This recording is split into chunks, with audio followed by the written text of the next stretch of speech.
Back in 1965, the Minnesota Mining and Manufacturing Company decided to diversify their product line. And boy, did they.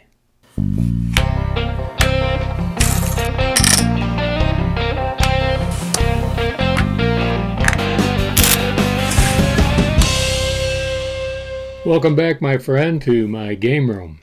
I've always raved about the 3M Dream Team of creatives that they brought in for this game project. That included Sid Saxon, Claude Soucy, and of course Alexander Randolph. I could delve into those biographies a lot further, but leave it be said that they were very creative guys.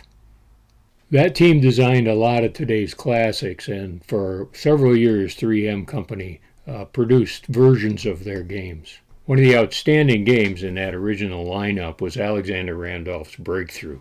Now, the design is pretty much based on the Old Norse tafl games, the asymmetrical strategy games that include Branduf, Tablut, tafl, and a few others.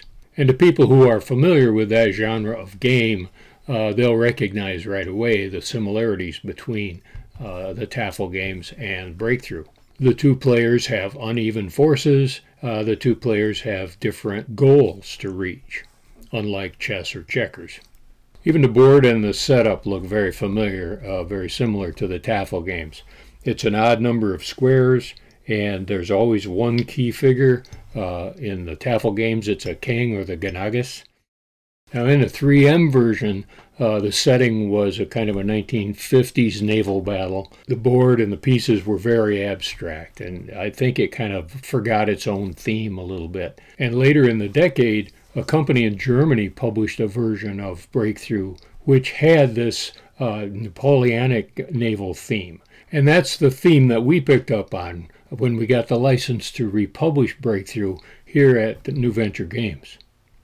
And so what's happening here is that we have the treasure fleet on the inside of the board, including the heavily laden flagship full of gold bound for Europe. And around the outside is the Black Fleet, which has a letter of marque from the crown to stop that gold from getting to the enemies of the crown. So let me go ahead and do that animation thing that I do to kind of show you how the game works and some of the basic rules, the board layout, and so on.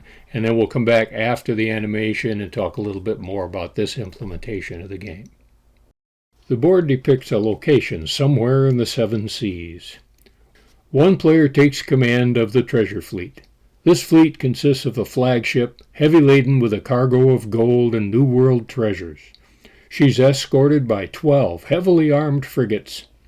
The other player commands the Black Fleet. They've acquired a letter of marque that allows them to take possession of the treasure on the flagship. The game begins with the ships set out on the board as shown here. All the ships move orthogonally, like a rook in chess, whatever distance the player desires, in a straight line. That is, until the ship reaches another ship or the edge of the board. But unlike that chess rook, the movement cannot end with a capture. To capture or sink an opposing vessel, the player must make a one-space diagonal move. The sunken ship is removed, and the victor takes its place. The flagship has no immunity to this capture.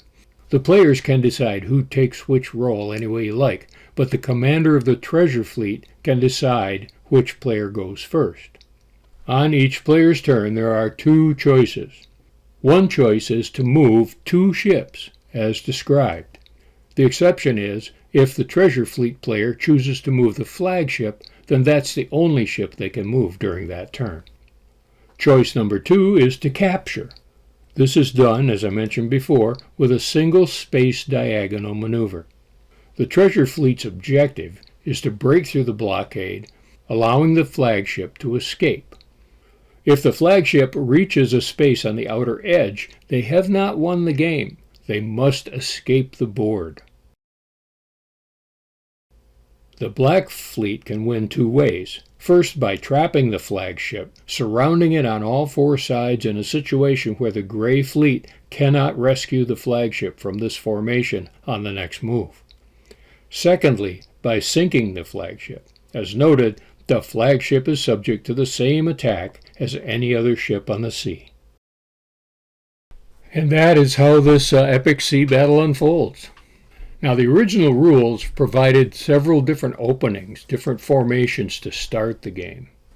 But one of the most challenging openings is to allow the treasure fleet to set up those gray ships any way they want to within that center set of 25 squares. Likewise, the Black Fleet could set up their ships in any kind of formation outside that center space. I'm thinking that with that sort of free-form setup, you might want to take turns placing ships. Otherwise, if one player places all the ships, the other one knows exactly how to set up to thwart their efforts. So I think by setting it up maybe two ships at a time or something, it really adds a lot more challenge to the setup. Now, if you're watching this video in the fall of 2024, we have a Kickstarter campaign going on in order to fund the production of this. And of course, if you help us by investing in that, by pledging in that Kickstarter campaign, we'll send you a copy of the game. We are, of course, very honored to be able to publish this game. Alexander Randolph is one of the most famous game designers ever, and it's really a privilege to be able to bring this game back to print. And while you're at it, check out the other games that are part of the campaign as well. We think you'll find something there that you'll really enjoy. So thanks for tuning in again, and next time you take to the high seas to play this adventurous little combat game or any other game, just remember, be sure to play every day.